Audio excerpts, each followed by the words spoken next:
श्रीमद् रामायणम। जय श्री राम।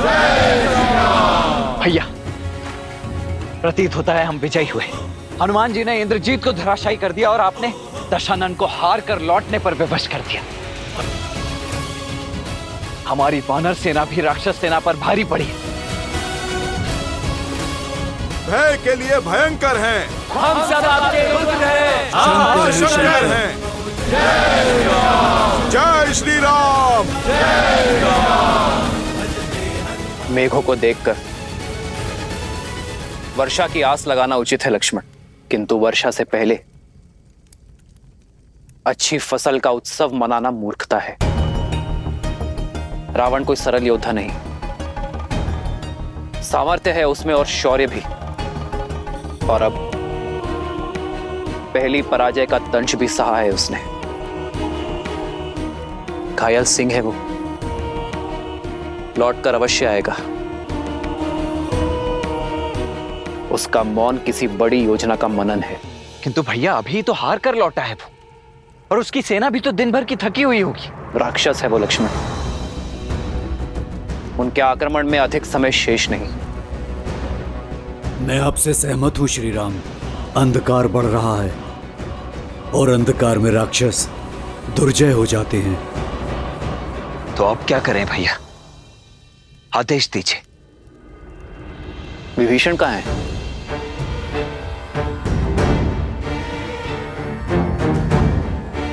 नल, नील,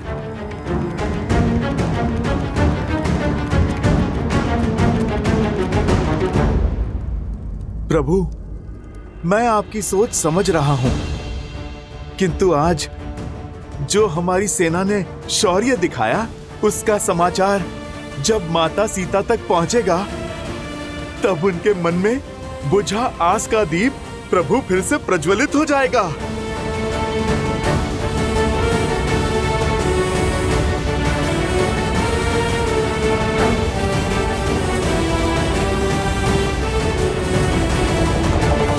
सीते, सीते।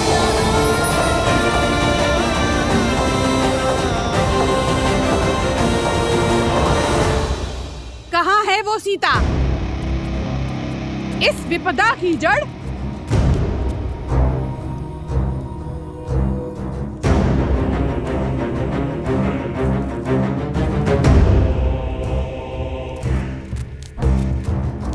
आज तुम्हें मारकर राक्षस कुल पे आई इस विपदा को सदा के लिए समाप्त कर दूंगी।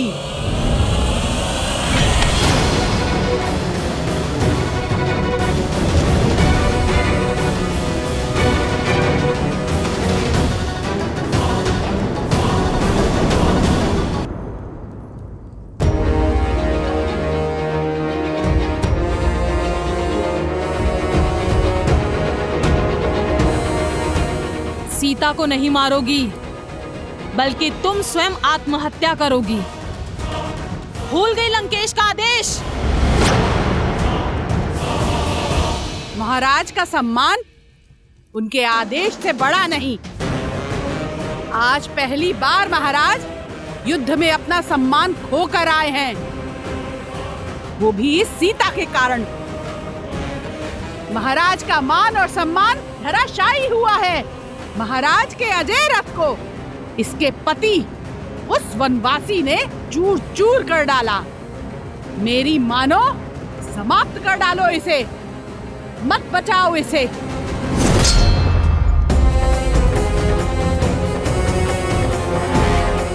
इसे नहीं, तुम्हें बचा रही हूं।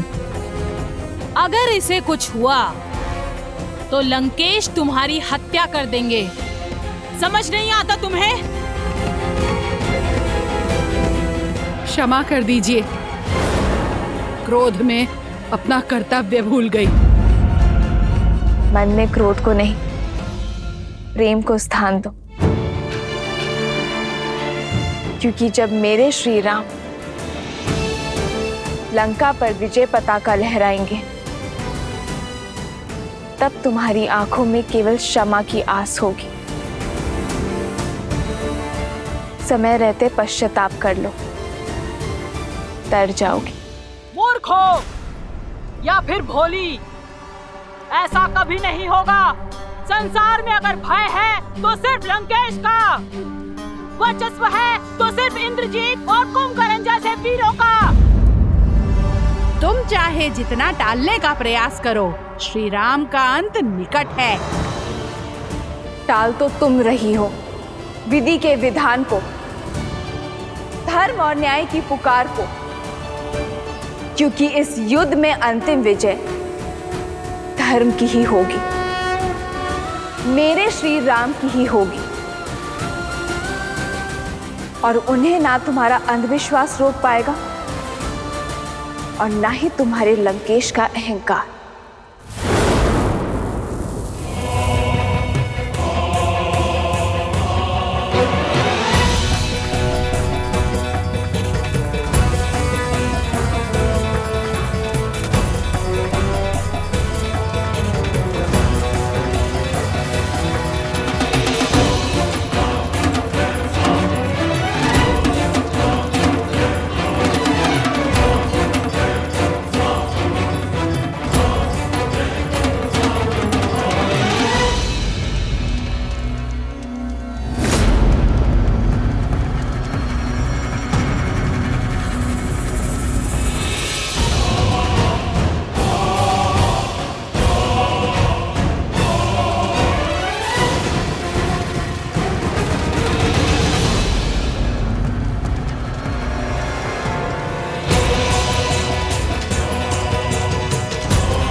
देवी निकुंभला, आपने सदा ही अपने इस भक्त को रक्षित किया है, किंतु आज मुझे केवल आपकी रक्षा की आवश्यकता नहीं,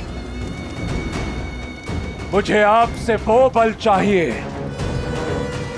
जिससे मेरे शत्रु की रक्षा कोई भी ना कर पाए, और उसके लिए मुझे आपके पिशाचों की सेना की आवश्यकता है देवी।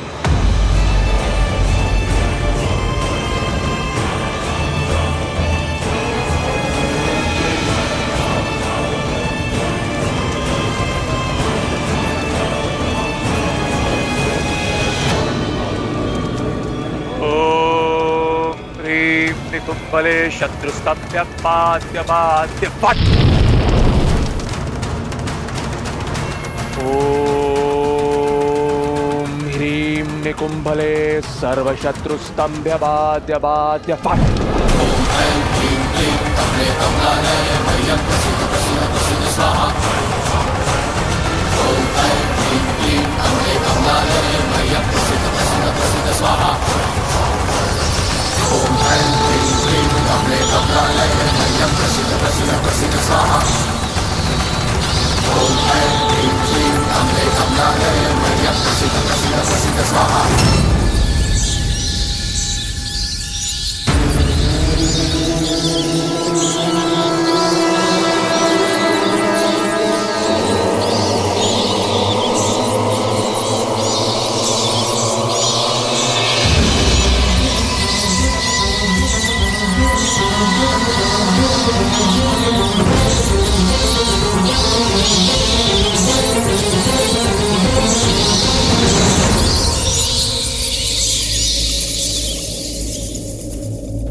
आपका संदेह उचित है प्रभु।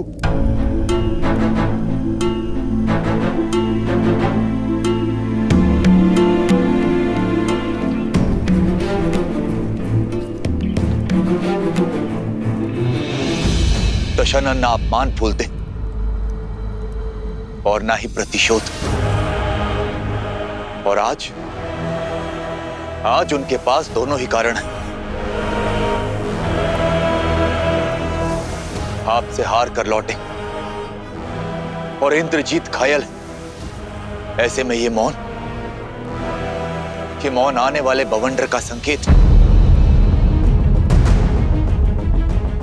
मेरा अनुभव कहता है कि दशानन शांत नहीं बैठेंगे। अंधकार का लाभ उठाकर रात्रि में माया युद्ध का शंखनाद करेंगे।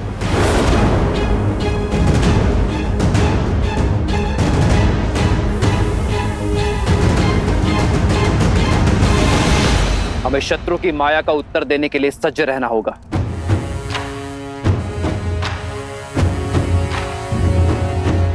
बताइए विभीषण, हमारी सेना को सतर्क कीजिए। राक्षस रात्रि के अंधकार में क्या क्या माया खेल खेलते हैं।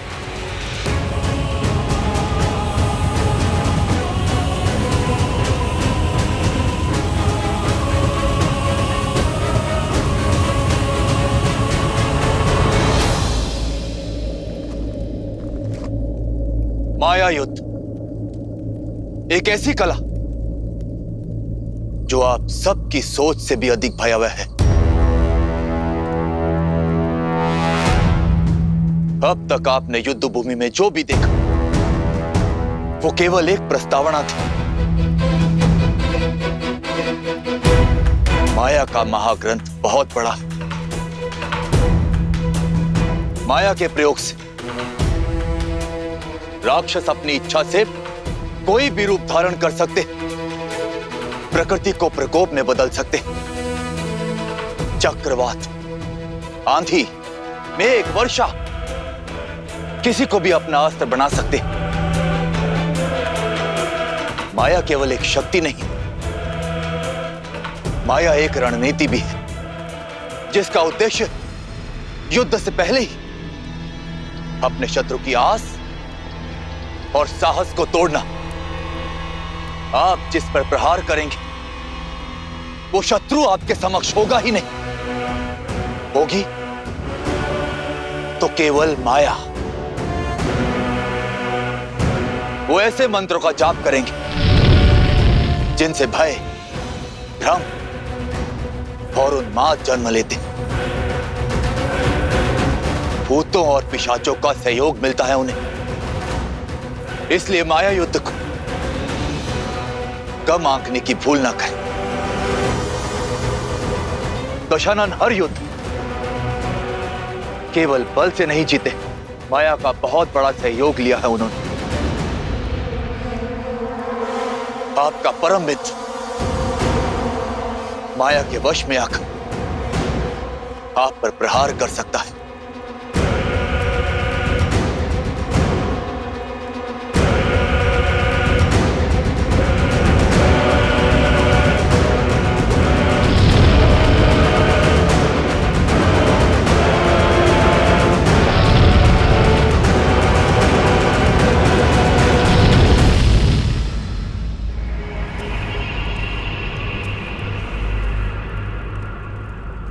जैसा विभीषण ने बताया, राक्षस रात्रि में अधिक शक्तिशाली है।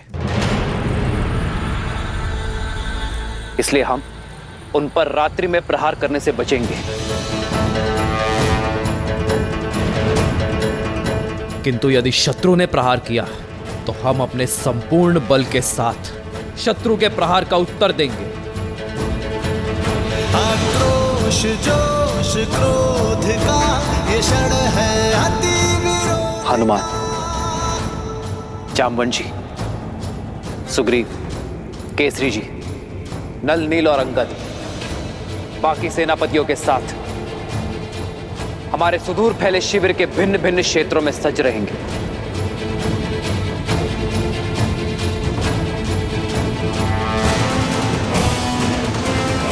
और मैं सेना में सबसे आगे ऐसे स्थान पर रहूंगा जहां आवश्यकता पड़ने पर हर टुकड़ी तक मेरी पहुंच हो।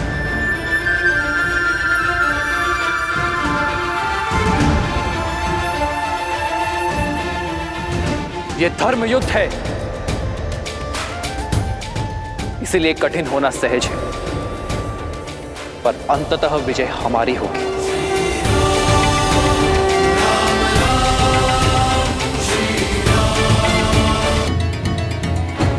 प्रभु, इस माया के काट का दायित्व आप मुझे दीजिए। मुझे हनुमान के बल पर पूरा विश्वास है कि वो हमारी माया से रक्षा अवश्य करेंगे, और मैं माया के सबसे बड़े सहायक अंधकार से लड़ने का दायित्व अपने सर लेता हूं।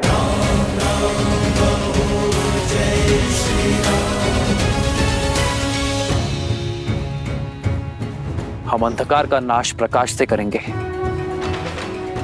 पावन अग्नि को प्रज्वलित करेंगे, अपवित्रता का सर्वनाश करेंगे।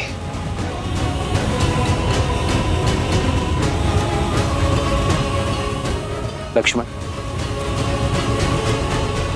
जी भैया। अग्नेयास्त्र का आवाहन करने के लिए सज्ज रहना। हमें किसी भी क्षण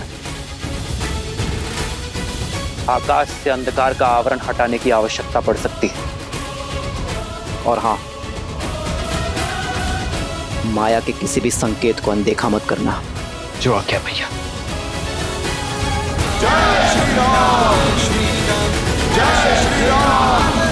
स्वामी, यही कहना चाहती हो ना कि ये युद्ध मेरी लंका का, मेरे राक्षस कुल का सर्वनाश कर देगा, कि वो वनवासी एक नर नहीं स्वयं नारायण है। जब आपने हमारे पुत्र को युद्ध के लिए भेज ही दिया है तो मेरे मना करने का क्या लाभ?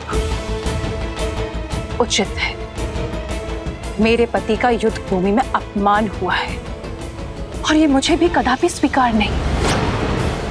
आपको इसका उत्तर अवश्य देना चाहिए।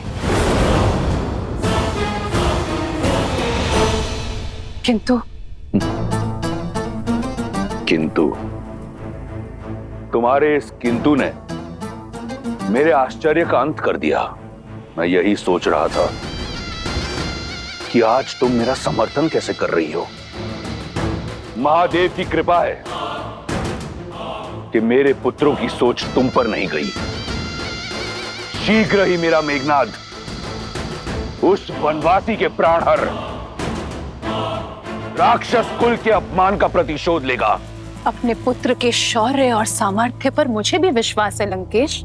वो प्रतिकार अवश्य लेगा आपके लिए।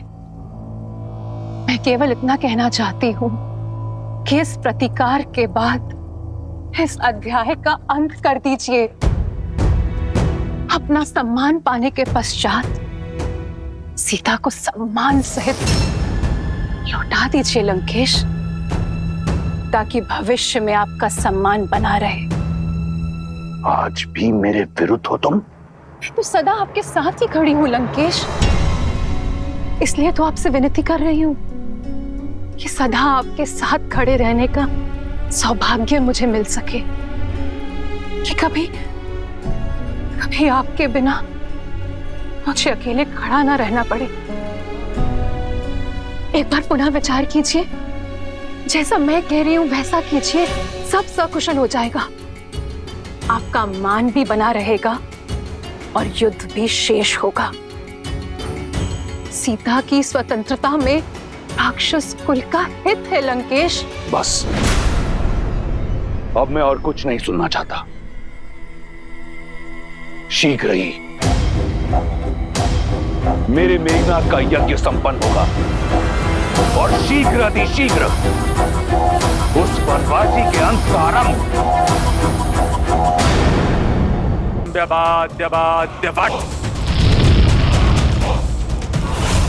ओम ह्रीं निकुंभले सर्वशत्रुस्तंभ्यवाद्यवाद्यवाद्यवाद्।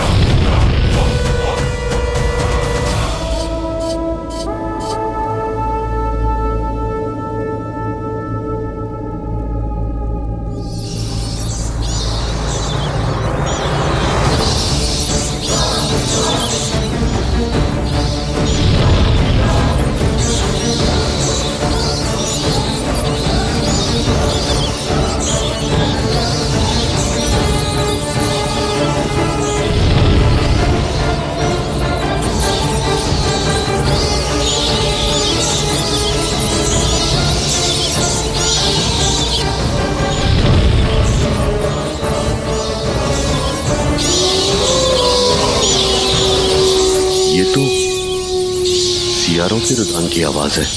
वो लोग भी चित्कार कर रहे हैं।